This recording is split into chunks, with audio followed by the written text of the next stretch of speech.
This program was made possible by contributions to your PBS station from viewers like you. Thank you.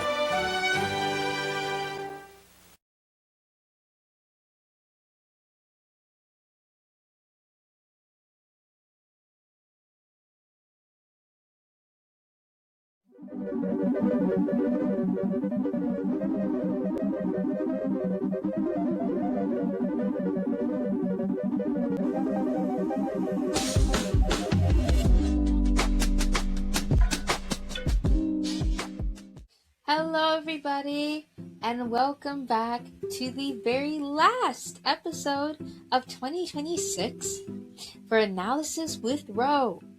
I'm your lovely host, Ro, and I am here to announce the very last episode that we're going to have for the early education series for Hisoka before we start off the new year with a new series that will also be finishing off the Unit 1, aka his childhood. Yay! Everybody get excited because we're so close to finishing his childhood analysis so we can get into teenhood and then adulthood. And I know everybody's excited for the adulthood section because that's also going to mix in with my Secession Monday audience. So both of you guys are eventually going to get caught up. For those of you that are only following this analysis series, you're going to eventually get caught up to where he's in Secession, this, that, and the fourth. We will get there, right?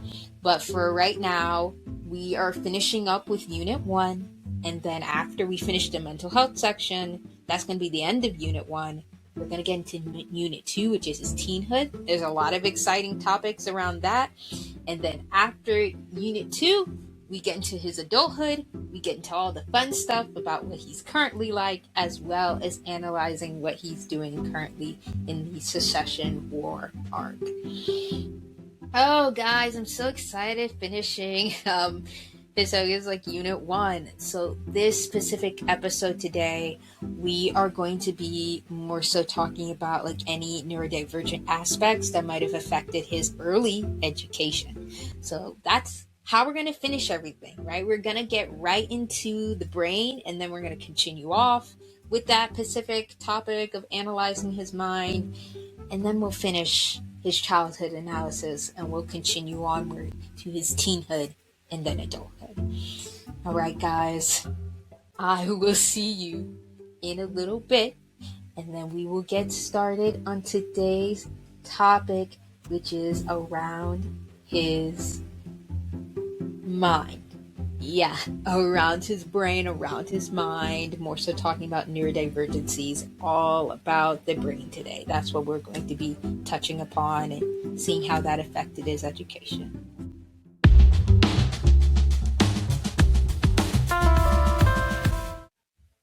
Hello everybody, welcome back, and let's get started on today's episode. So, first things first, we're pretty much going to be discussing how this neurodivergency, that being ADHD, is mostly going to affect his education and what that might look like on a day-to-day basis.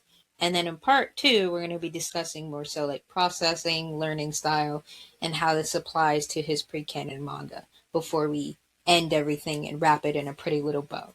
So let's get right into it, right? So first things first is that for Hisoka, considering that he might be a mixture of both gifted and have potentially ADHD, he would technically be considered a twice exceptional kid. And for those of you that don't know what twice exceptional means, it pretty much means that you have a gifted child that also tends to have a neurodivergency at the same exact time.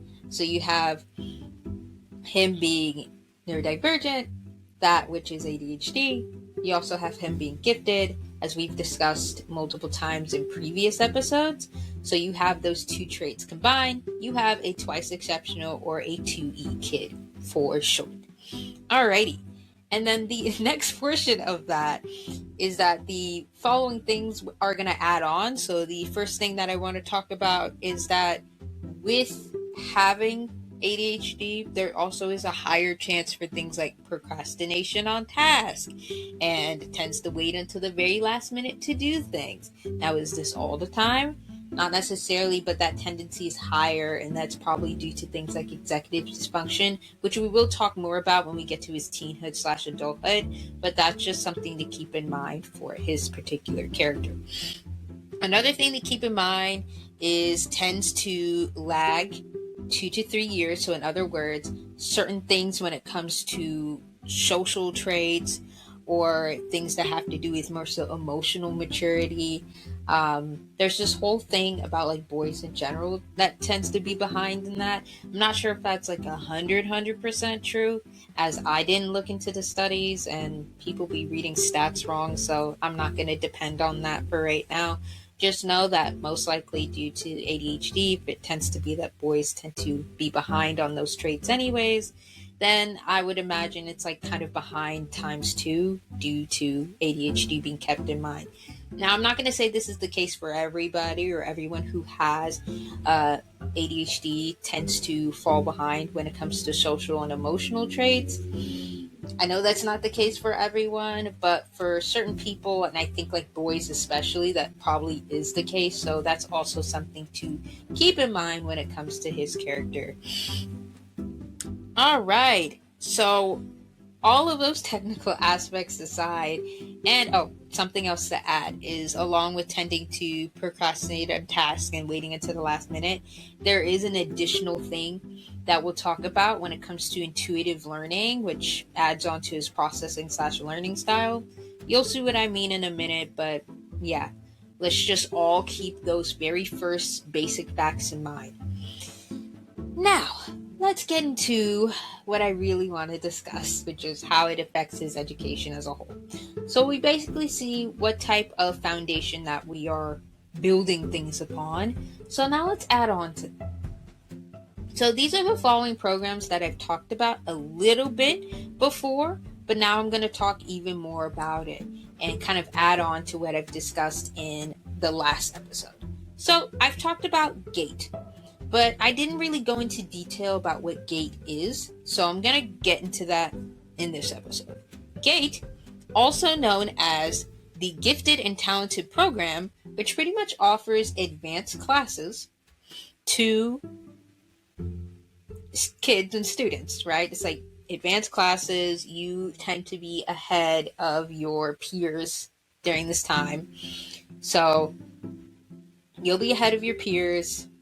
You'll have everybody else in like either regular or maybe honors classes, and then you'll have the Gifted and Talented Program, which pretty much puts like unique children, if you will, in these special classes.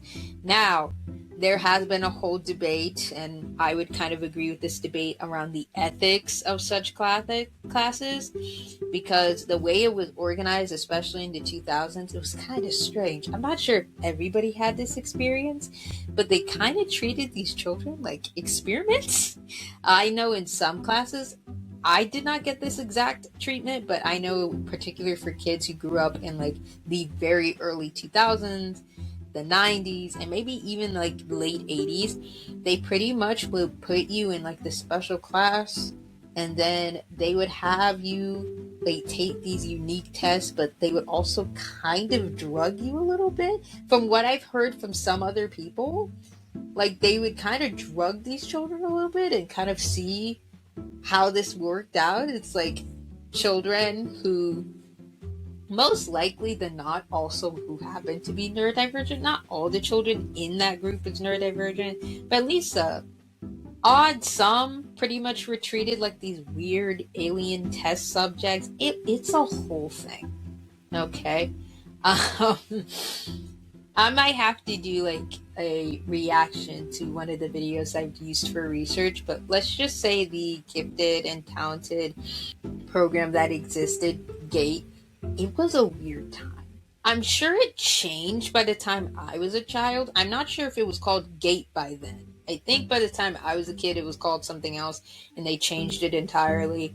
Because I don't remember any of that happening to me. Maybe like a couple of tests every now and again, so that part didn't go away, but like the whole other aspect to it where the experimentations and low-key drugging children, that was a time. So, yeah, he probably would have been around as a child, whether you're using the 99 or the 90s timeline, or in my case, using like the modern timeline, where he would have been a child in like the 2000s. For those using the 90s, he probably would have been a child around like the 80s.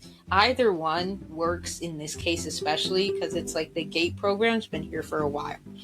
And I believe during both timelines, they were using those weird experiments on like gifted children to, I guess, to see what they're capable of. And I've heard like low key, might be a bit of a conspiracy to say, but a lot of the times they were using that to like test for the military. It was like on some Stranger Things type shit. So, yeah, what a time period in U.S. history, I guess.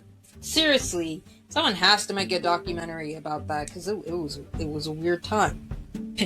When I was doing research about it, I was like, this is in fact a weird time. Not sure if they do it anymore. By the time I was a child, which was like the late 2000s, early 2010s, I think they probably changed it completely by the time I was a kid. Like, I've been a child since the 2000s. Like, I was born in 2002, but I'm not sure if it changed when I was around elementary school, which would have been the mid to late 2000s. So, I don't know. Weird time. Weird time. Weird time. Okay. Moving on from the GATE program, which in and of itself is a whole can of worms. We might have to do a tea talk about that whole entire subject alone.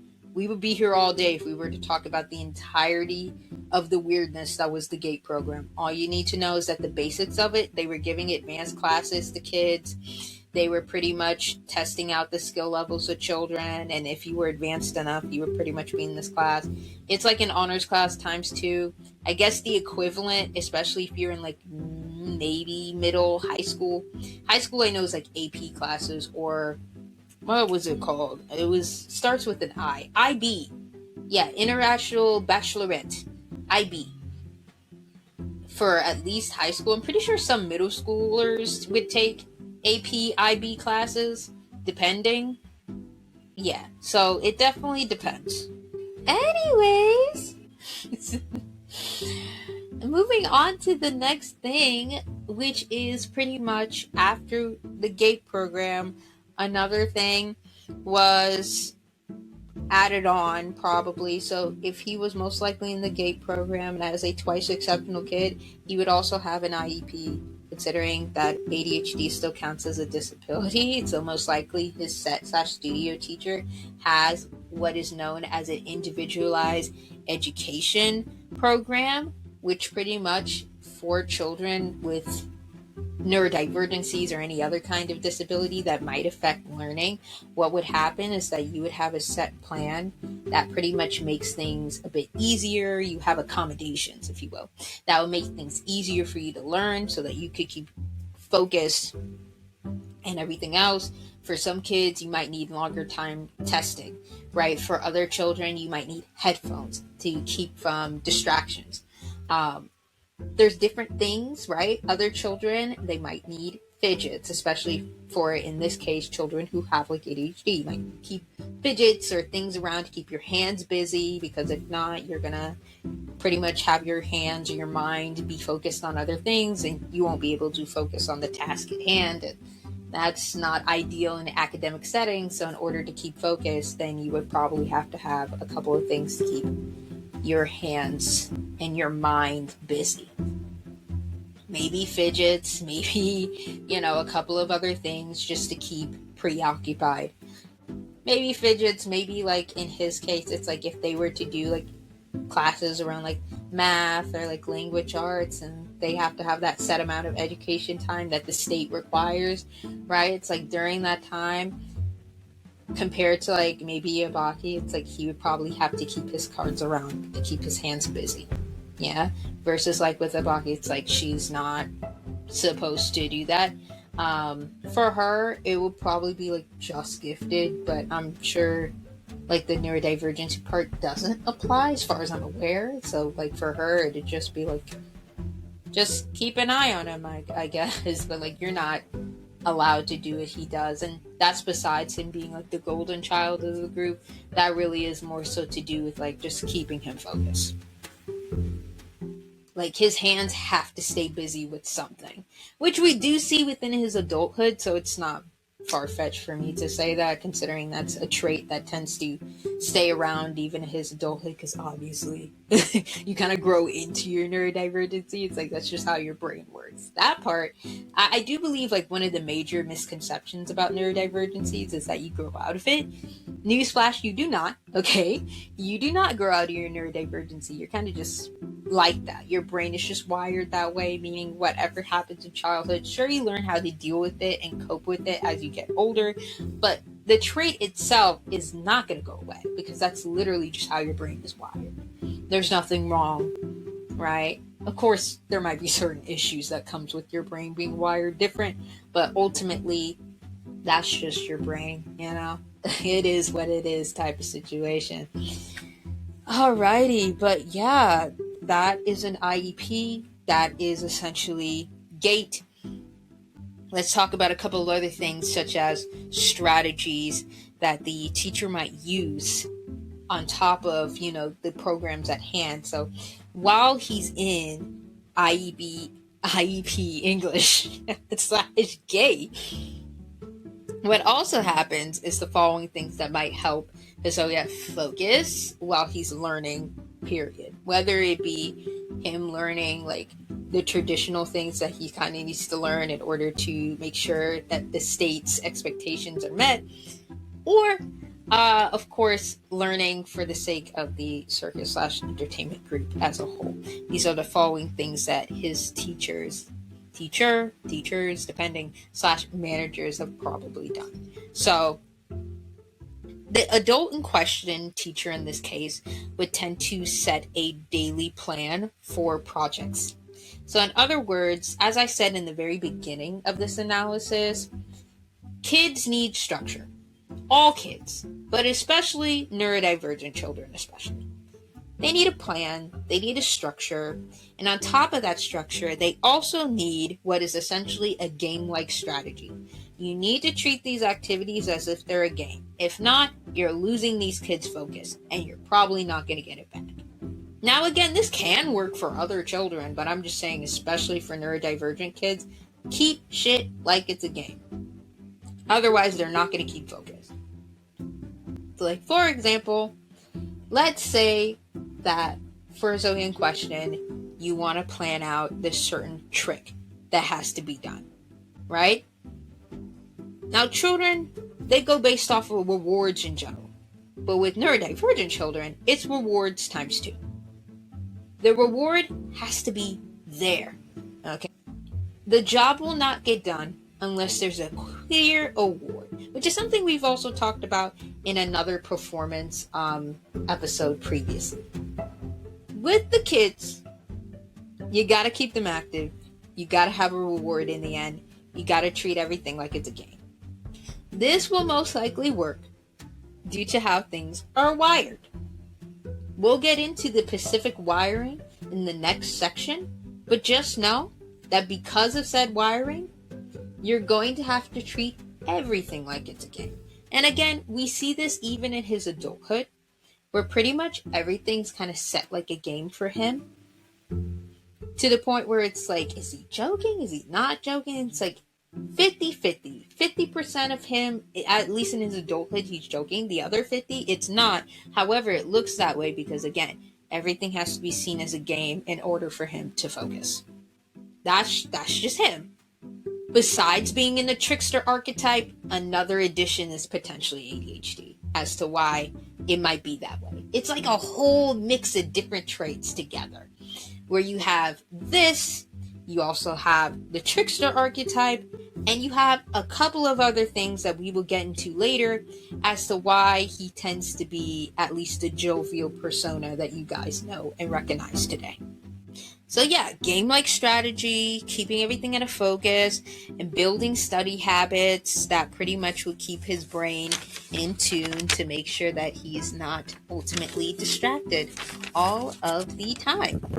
A couple of other things is that with him being gifted in mind, then you would have more of a higher chance for him being sensitive. So gifted with ADHD, so that kind of combination. What that basically means is that he's more sensitive, more tuned, and more aware to his external environment. Meaning, if you think kids are distracted normally, which they are, just imagine a child whose brain is just all over the place all the time, and then you have them hyper aware. So in my Illumi analysis, we talked about hypervigilance. This is different. However, the vibe is kind of the same. There is a vast difference though. Hypervigilance normally comes from trauma.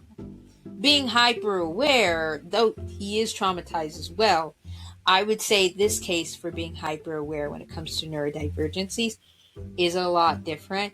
It's less so like shock and seeing if people are going to creep up on you, and more like just being hyper aware of everything around you. It's like, imagine hearing noises and whatnot times 2. Imagine just having your, senses being attuned times 2. It's almost as if, what's a good animal I can use as an example? I guess a bat, or any other animal that you can think of that, like a bat or a dog. Probably a better example would be like a dog, which is funny considering, at least animal archetype wise, he would be best compared to a fox. Yeah, which is a type of canine, so a type of dog arguably. So like where you would have, for example, if you have a pet dog, and I'm sure some of you can experiment with this, where you would have, you step into the room, you're thinking you're quiet and stuff, but your dog immediately can hear you.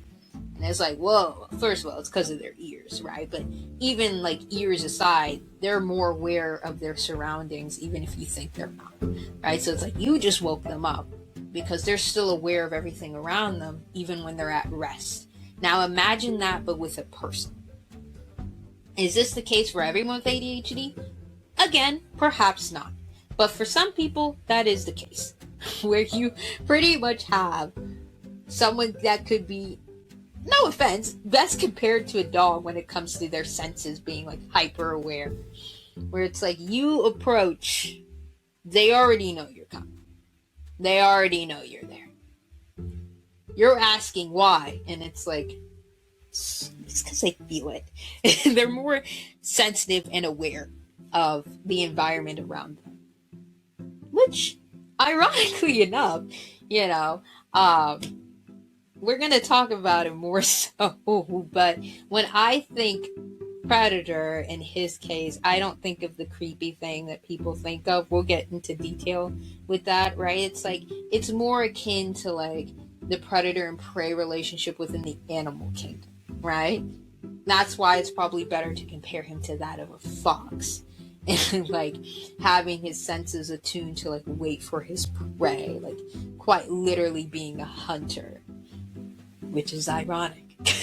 Which is pretty ironic. Do you see? So like, yeah, having his senses be compared to that of a fox just makes the most sense. But I feel like the trait of ADHD kind of just adds on to that. So it just makes even more sense to him having that particular trait. Again, not the case for everybody, but the case for some people. And I'm sure some people can attest to that, where it's like, yeah, I tend to be more sensitive about my surroundings and, like the things around me and the noises around me, and like just the vibes and sensations and all of that. It's like just more aware of that, more attuned to that. That's just something to keep in mind. Internal status and feelings. So again, just the vibe of other people. And then you also have projective identification with aspects of their field and interest. So in other words, they pretty much can probably predict stuff more easily that attunes to their interest. And we'll see that with the manga evidence in a minute, how that applies. But pretty much it's like they're already ahead of the game, especially if it's of their particular interest. With him, I think it's probably stuff that akins to like a mixture of Nen and physics. So anything involving Nen and or physics, it's like that's his specialty. You already know he's on that. Like that's just his thing. He could probably predict stuff way ahead of time when it comes to that specific topic. As we can see, it's like that's his bread and butter. That's what he knows. It's like you wanna expert on that. He is one of your guys for that. So there we go. Another thing is, get the children with ADHD, they tend to have a poor frustration tolerance and the ability to delay gratification, especially when met with failure. Now with this, I don't see this too much in his pre-canon, and that's probably because he more so keeps to himself, and we haven't really seen him fail per se in the pre-canon. This is a lot more evident with, I would say, the actual manga in and of itself, so when he's an adult. So I won't go into too much detail here because I don't really have that much details, but let's say, for example, on the rare day that, you know, he fails at something. This is an average gifted kid's like just nightmare as a whole. They fail at something. Right? Let's say that happens. Like he either fails at something, he doesn't do good on maybe like a project of any kind. We'll just do he fails at a science project, right? Did not get the grade that you expect. What would happen is, you know, the average child might get disappointed for like a couple of days, but ultimately get over it. Now imagine that situation happening, but the vibe is like very similar to the vibe he's having now, where he pretty much like has a grudge and can't get over said failure. And I say this like now as an adult because he's going against Frollo essentially because he cannot get over the fact that he didn't have the one-up in that situation, right? Like versus in other times where it's like he can be last minute and still win. That was the one time where it's like that did not work. And we see how that pissed him off. So like imagine that, but like in an average situation, like failing a test.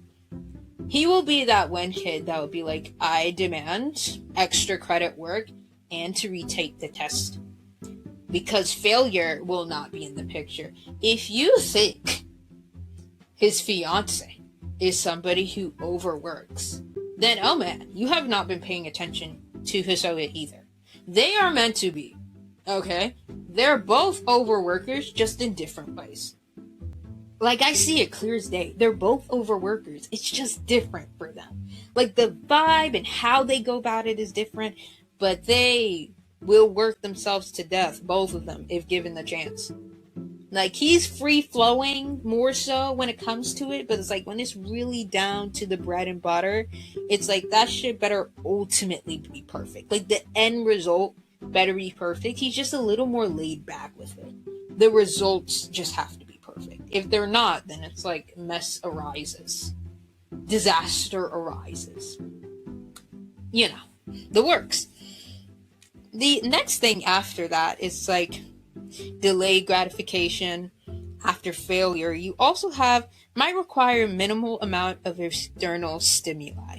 So what that pretty much means is, again, might need certain other things to keep it focused. So as I said before with the accommodations, so let's just say it's like might need other things, might be something to keep hands busy. For some people it's like me, I need to listen to music, aka the headphones.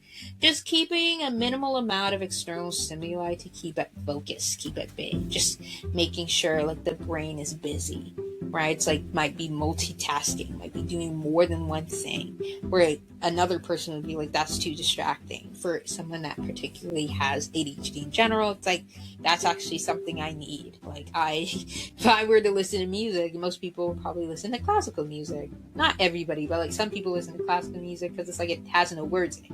Versus somebody else who has more so ADHD, where it's like, I need words.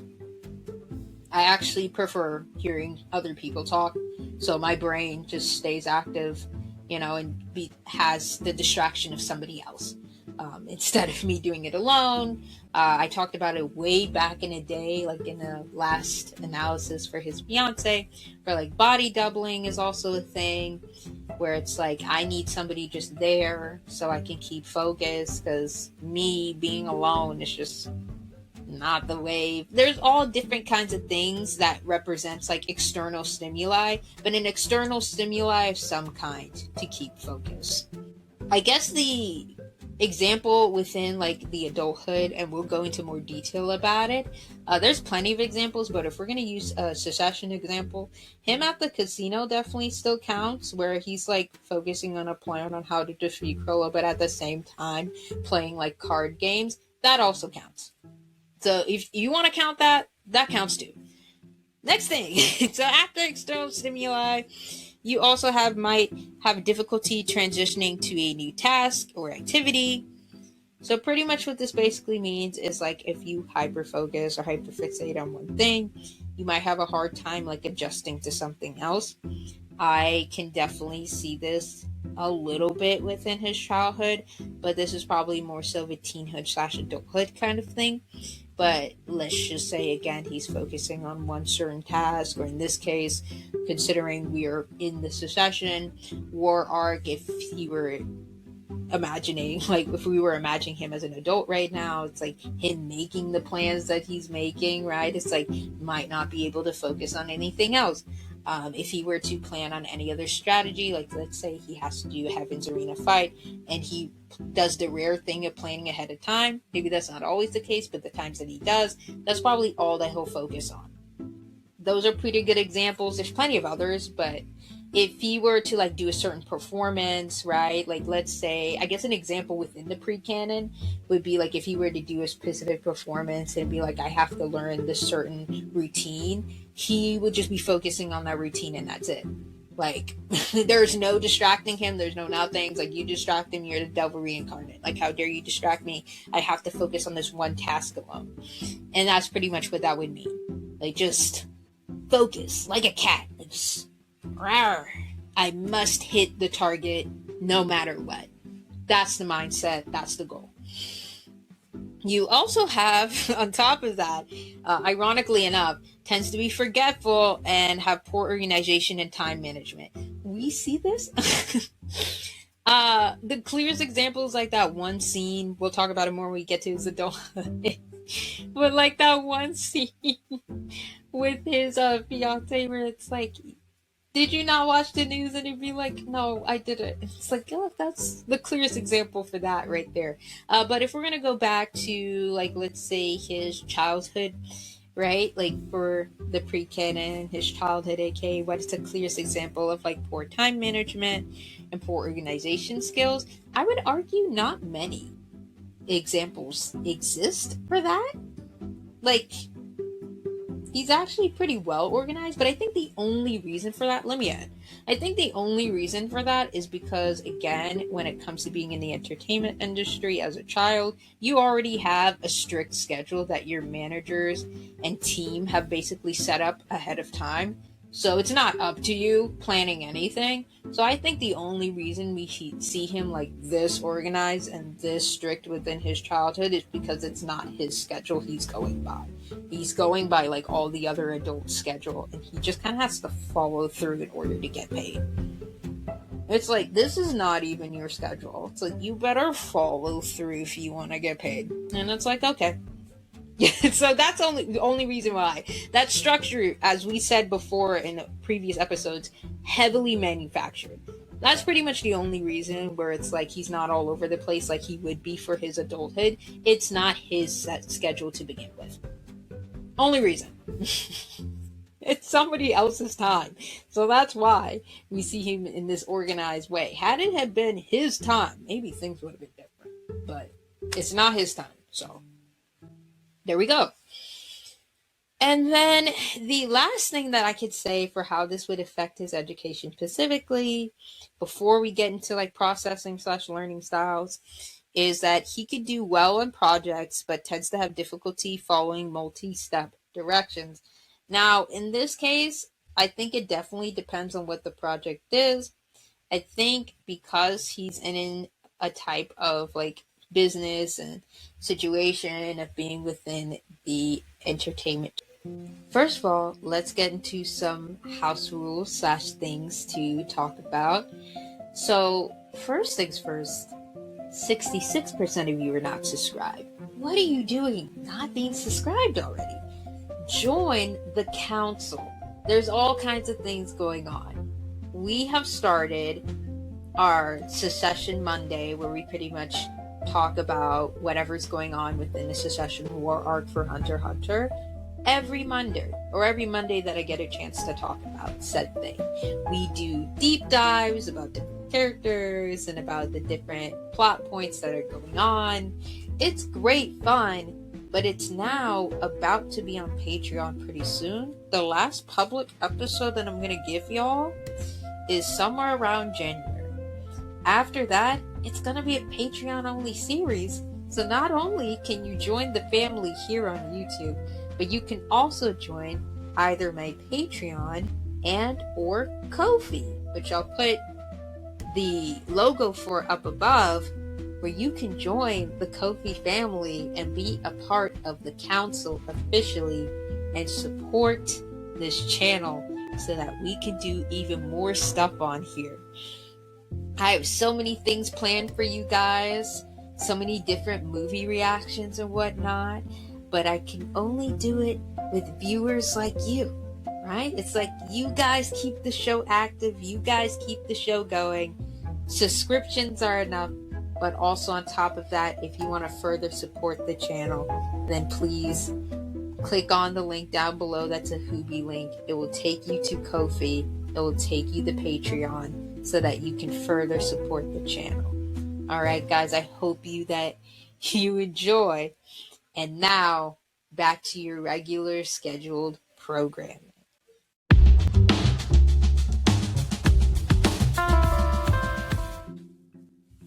All right, everybody, welcome back. This is going to be the last part of the very last episode for the Early Education mini-series. We're going to be getting down into learning and processing styles, so let's just get right into it. There's two things that you need to know, and these are two processing styles. You need to know about bottoms-up processing and top-down. Let's start with bottoms-up, otherwise known as a stimulus influence for your perception. This is data-driven processing.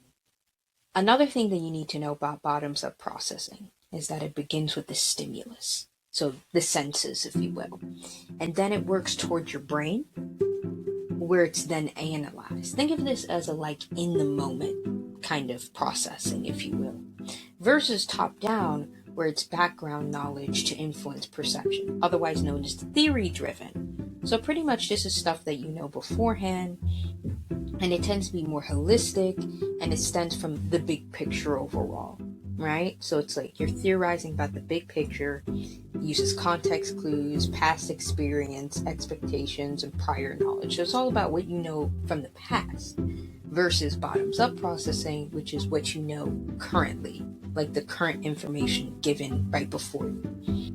Top-down, past information. Bottoms-up, present.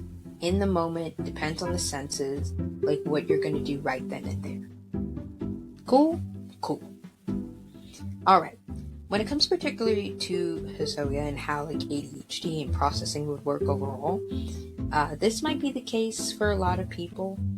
You know, everybody differs from the brain, but in general, when it comes to this specific brain type that we are dealing with, for Hisoka, what would happen is for bottoms up processing normally happens when tasks are incredibly difficult.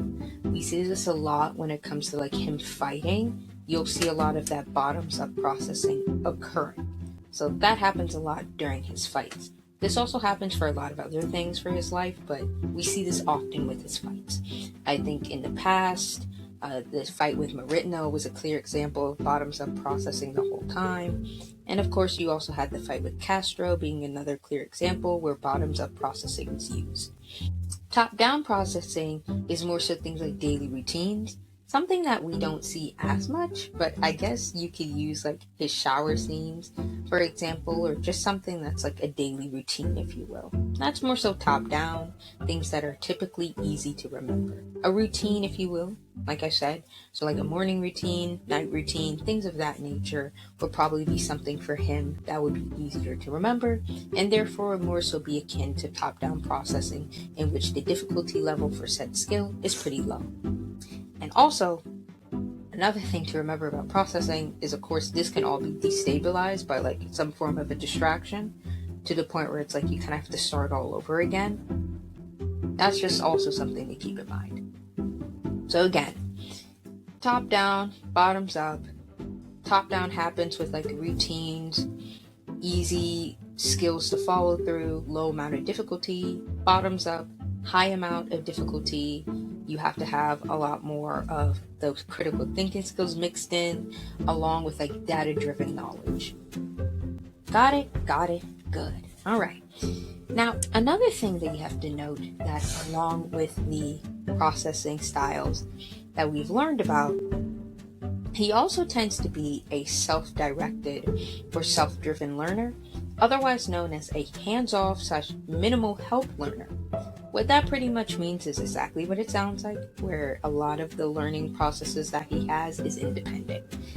Doesn't really need too much help from teachers / instructors at all. Really is just like prioritizing the self. When it comes to this particular learning style, it's a lot about self-direction, pretty much just being like, I'd rather be on my own. I don't need teachers' help really. Like, you're a great example, a great guide, but ultimately, let me teach myself this one thing. And it's like, oh, cool. It's like, give an example, then I'm going to teach myself. And for him in particular, that means education, again, is summed up of everything a person learns and then is enabled to live a satisfying and meaningful life when they do stuff on their own. Self-chosen activities, self-chosen experience, self-chosen direction. Yeah, that's what it's all about. This also encourages curiosity, playfulness, and sociability, which are 3 things that are pretty consistent with this character anyways. Curiosity, playfulness, sociability. This will later mix in with the trickster archetype that we're going to learn about pretty soon when we get to his adulthood. So just keep all these traits in mind. Very important traits to keep in mind when it comes to his character. Some of the things included with self-directed learning as well, particularly for his character, is that you have self-planned learning and projects, so pretty much whatever direction of learning for him or whatever thing, like let's say for example, he was learning Nen within the pre-canon, right? So in order to experiment on the Nen, he would pretty much create his own experiments and be like, so that's how that works. See, I figured out how like Ren works, for example, because of this experiment that I've already done by myself. Which we've seen like later, it'd be like, oh, you've already learned Ren. How could he have done that? Using self-direction, because he probably has done a project on his own. And then we saw a visual example of him experimenting kind of with like his powers already, being a transmuter, right? And like transmuting the water and turning it as sticky already. And we saw like a visual example of that within the pre-canon manga. So it's like he does self-experimentation all the time. So he learned how to use his powers using the examples that Meritno has gave him, but the majority of the time it was on his own, where he pretty much did the rest of the work by himself.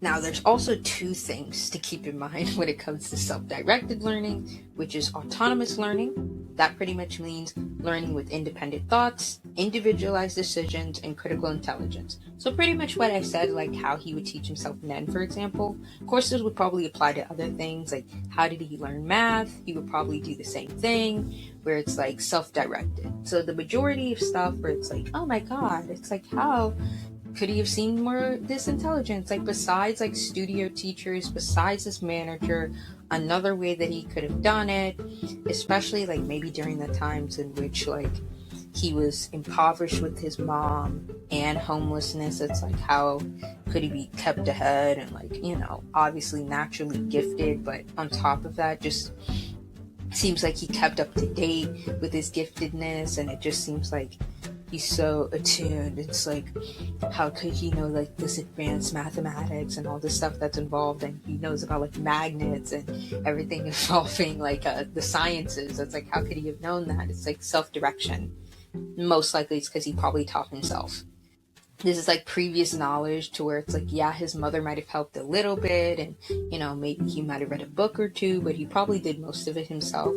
I like to call it, again, the Hamilton effect, or like, at least in the musical, we've learned that pretty much Hamilton taught himself how to read. Same mindset, where it's like, basically these kids are out here teaching themselves. Now, are all kids able to do this? No, every child is different. But particularly for like this gifted child who has ADHD, that was the case here, where it's like, oh, they just pretty much taught themselves. Crazy work. But yeah, that's what went down. The next thing, along with autonomous learning, is that you also have oxydilaxy. Oxydilaxy? I don't know how to pronounce it, but that word specifically.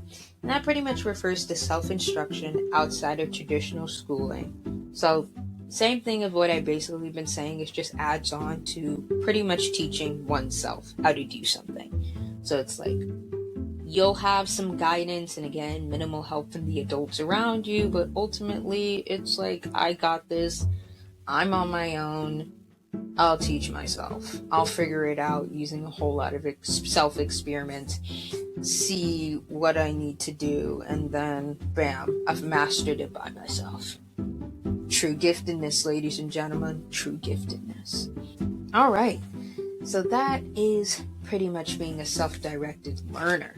But what else comes with that, The last thing that I want to talk about, along with being a self-directed learner, is the learning style that comes with that. So he's a self-directed learner. We have a mixture of bottoms-up and top-down processing. All of this combines with the addition of him being an intuitive / kinesthetic learner. Let's talk about those two words, right? Kinesthetic, intuitive. So most likely, Hisoka is an intuitive learner, which pretty much means he's the type of student who's a dreamer, right? A lot of imagination, and is committed to their own values. This is something we definitely see a lot throughout his entire character. This is important. This is consistent. One of the best reasons to give, again, is because of that trickster archetype. So that definitely fits into his general personality. This is who he's supposed to be. Lots of imagination going on. Lots of play. Lots of high spirits, A dreamer, committed to their own values, aka following the beat of their own drum. That's the general vibe that you were kind of supposed to have with this character. Let's keep going. Besides all that, also is open to alternatives, right? It's like willing to see like what types of plans work, willing to experiment. Once again, experimentation is a huge part of his character. Free flowing, free vibes. It's like one with the wind, one with the ocean, one with the vibes. It's like, that's just his general character, right? Where it's like, I'm open to experimentation. I'm open to seeing what works. It's not really strict. It's not really by the books. And again, that adds on with the trickster archetype that we'll later discuss. But that's also just something that's a part of him since childhood, where it's like the free flowingness, that's been a thing. That's just him. And again, new ways of self-expression. We definitely see this with like how he tends to do like his makeup, for example, how he might experiment with his hair, where it's like originally, yeah, he did it for the sake of like entertainment, mostly because you kind of have to be seen on stage, and stage makeup is a huge thing. But then even after, being on stage, it's like might still do some experimentation with clothing. His life is more so just being consistently on the stage, so like changing personas, like changing the way that you do things time and time again, like being an artist to basically one's own body. That's just something that you also would see with his character as well. He's also known to approach learning in kind of this eager fashion. So eager to explore new ideas, generate new solutions to problems, and then discuss moral dilemmas. We definitely see the moral dilemma and discussing more dilemmas when he's an adult, more so than childhood. The times that we did see with his childhood is when he was talking with Marino. So whenever he was talking with Marino and having those discussions with Marino, we definitely saw small inklings of what he would later end up talking about or like talking with as an adult. We definitely see more so philosophical conversations with him as an adult. More so like with his fiance, that's probably where we see him conversing the most when it comes to those topics. So like moral dilemmas, it's like every now and again kind of thing. Low-key, I do wish that Togashi kind of had more of those conversations for him. I'm hoping to see that later on, where he continues to have these kind of philosophical conversations with people. If it just happens to be with his fiance, that's fine too. Honestly, I love when they talk to each other. It's like one of my favorite moments. But anyways, it's like that's also something that you see a whole lot with this character. Two sides of the same coin. It's one conversation that I can remember amongst like many others. So yeah, discussing more dilemmas, generating new solutions to problems. We saw this again probably most adeptly, or very much so, when he was with Marino, like creating solutions to one, that performance that was about to happen. It's like they needed a solution for the performance. It's like, hey, I'm willing to volunteer and willing to see what I can do to essentially help out the performance. That was one example. Again, another example is seeing the problem solving when it came to like figuring out who was the talent murderer. Turned out to be his own like manager / teacher.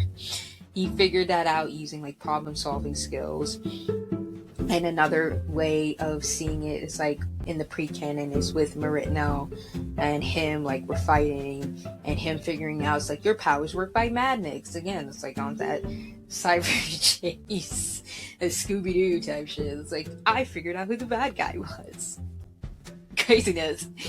That's definitely another way of seeing how these skills apply to him, even as a child.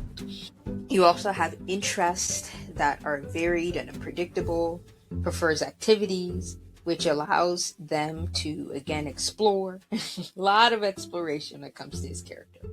Hisoka might also be a kinesthetic learner. This is otherwise known as him preferring to touch, mainly involving his powers. I feel like with his powers it's self-explanatory how he's a kinesthetic learner, because the majority of his powers involve touch anyways. So very hands-on, very tactile, right? And it's like that just comes with the nature of his powers. So naturally he is more kinesthetic. Like I just figured it's like that's just kind of natural for him. Where it's like touch, tactile, hands-on, that comes with the course with his powers in general. Okay, that's just him. What can I say? I would say like texture surprise, bungee jump. It's like honestly all of his powers could fit into the kinesthetic category. It all involves touch in some form or fashion. So like touch is the primary thing, taking in information, using touch, or using any of the senses that involve movement as well. Also learns through movement in space. A lot of his powers involve like knowledge again of movement, space, physics a whole lot of the time. You know, also human anatomy knowledge that we talked about kind of previously. It's like you see how that applies to things like texture surprise. Whole lot to do with the physical, very much so a physical power. So that's another thing to remember about him. It's like very much so a physical power, and therefore involves the kinesthetics a whole lot. So you have all that going on. Imitation through practice. Also, that's another thing. One last thing I would say for kinesthetic, where pretty much it's like you see again, and this adds on to the self-direction, where it's like he sees what an adult is doing and then he copies it until he perfects it by himself. So that adds on to the self-direction. So that definitely helps the self-direction when you're kinesthetic. Because it's pretty much just like, oh, I see how you're moving. Let me copy said movement until eventually I perfect it on my own. And then you have preferring instructors that use real life examples, which is probably why he prefers like Marino's instructions when it comes to like Nen and stuff, because at least with Marino he showed like physical examples, and I guessing and assuming for Hisoka that was probably the easiest way for him to learn, and like I said before, pretty much picking up the movements and then practicing on his own. Then you have preferred hands-on approaches to learning. So again, we saw that when he was taught Nen with Marino, pretty hands-on, pretty like movement focused. Like it's just like, oh, it's all about the movement, it's all about seeing what your teacher does, it's all about, you know, feeling the same thing. It's like touch, it's like, you know, very much so like an interactive science class. That's probably the best way that I can describe it. Pretty much like an interactive science class where it's like, oh, you know, it's like we're getting down and dirty. It's like one time in school, I don't know if all students do this, but at least for me, it's like, for example, if you wanted to learn about the body parts of an animal, you would dissect a frog, right? Getting into like the whole anatomy of a frog, it's like you would dissect a frog to understand the frog better. Like just imagine that, but with, for example, powers, or maybe like actual dissection, because like I said, they had to have like required classes involving science and stuff, so I would imagine probably stuff like that too. And it'd be like, wait, this body part kind of aligns with this, and I've learned this like in like the basic classes that I need to learn in order to pass, so I can also apply this to my powers. And it's like, bam. It's like, also, it's like the power of magnets, it's like opposites attract, which we did see him use that kind of scientific knowledge towards the end with Marino's fight. So it's like even like stuff that he probably learned with a set tutor for like the basic classes that he needs, like the actual academic classes, that academic knowledge is also used for his powers, which I find absolutely wild in the best way possible. It's like, that's a level of intellect that I feel like is underrated. I feel like people don't talk about when it comes to his character in general. I don't know why, because it's like, that shit's so cool, in my opinion. That's like actually cool. That's like, I wish people talked about that more. Like, get into it. It's like, you just applied that knowledge to what you were doing when it came to like powers. You're actually a genius for that. The problem is his arrogance, but we'll get into that when we get into him being a teenager / adult. But for right now, like as a kid, it's like, that's a smart kid. That's a smart kid. And another thing is, learns best by doing. So again, adds on to what I said before. And then learns well in activities that involve performance. So obviously he's within the performance arts right now, and everything involving performance is like, the stage is his baby. Is something that you will also hear me saying so many times to the point it's gonna annoy you. But the stage really is his baby. Like, life as a stage could not be more true for this character. Also something to keep in mind. So, continuing on with the kinesthetic learning / intuitive learning, is when we apply, like, things are best when it's a performance. Athletic performance counts, acting, dancing. For him, it's probably all three.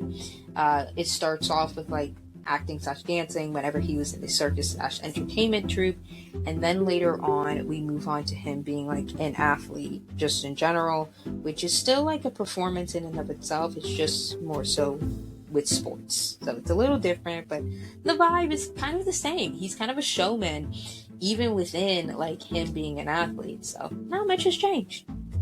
Works well with their hands in areas such as like repair work, sculpting, art, or working with tools. Again, this is probably more so best explained with his Nen and just how his Nen works in general. You could pretty much see that skill level of like using his hands for the most part and being really physical when it comes to his powers.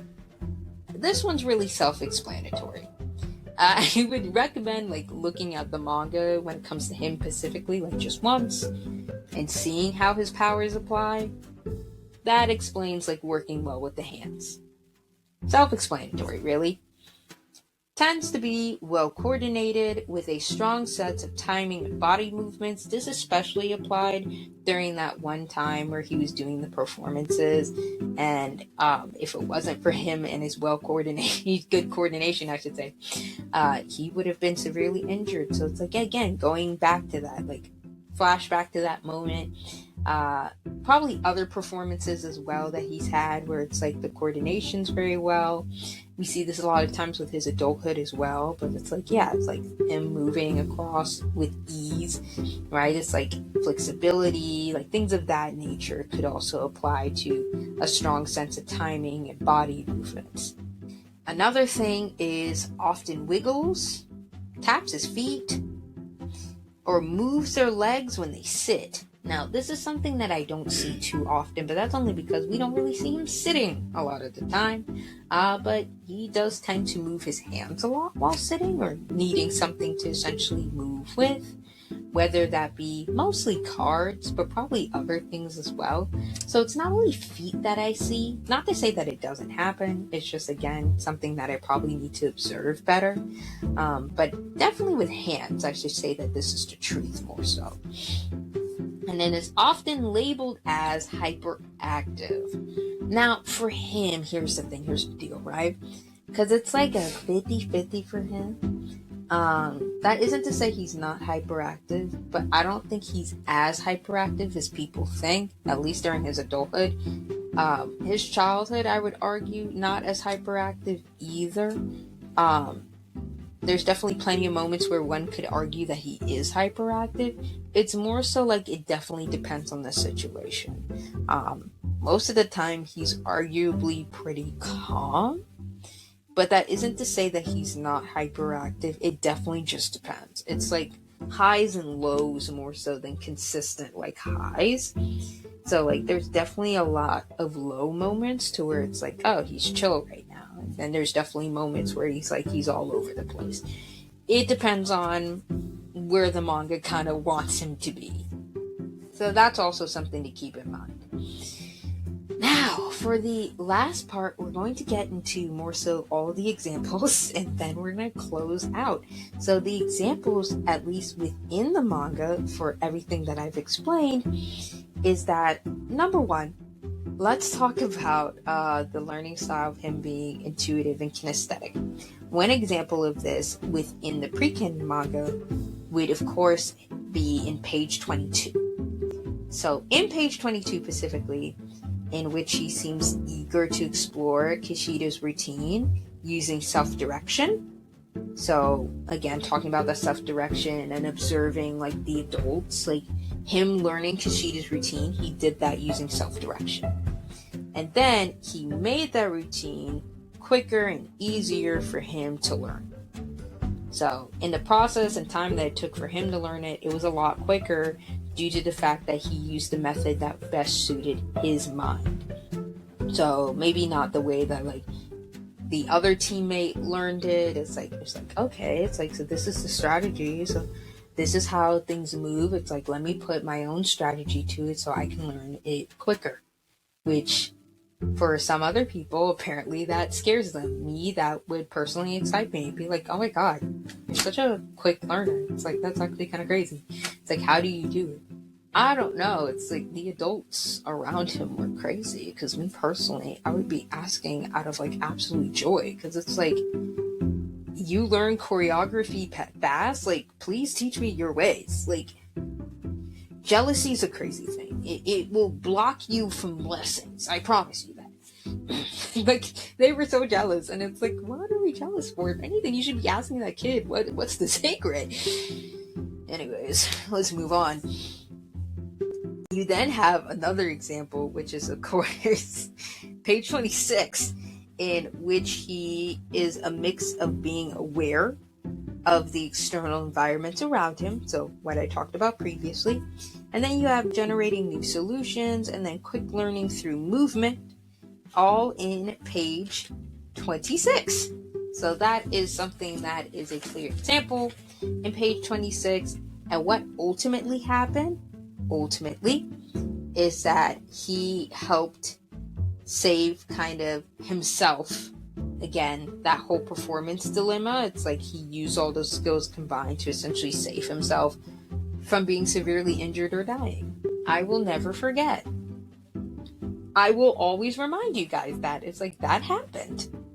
That happened. It's like, gee, so many moments from his childhood. It's like, no wonder he wants to. I don't know if it's he wants to or like he just does. Probably a mixture of both. Where it's like, it's not only that he just does forget, just naturally, but also it's like, low-key, I kind of want to forget. And it's like, you know what? Considering what I'm reading, that's fair.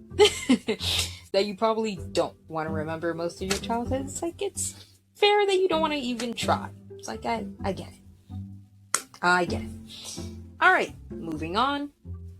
You also have Meritno noticed Hisoka's genius, innate senses, and observation ability, which also aligns with needing a more self-driven learning technique, as well as intuitive learning and being aware of external stimuli. So pretty much it's like probably noticing the type of teaching method that he would need in order for Hisoka to pick up on things like Nen quickly. And of course not only Nen, but like something that probably he would pick up on, maybe talk to a couple of studio teachers to be like, hey, he tends to pick up on skill levels in this particular way.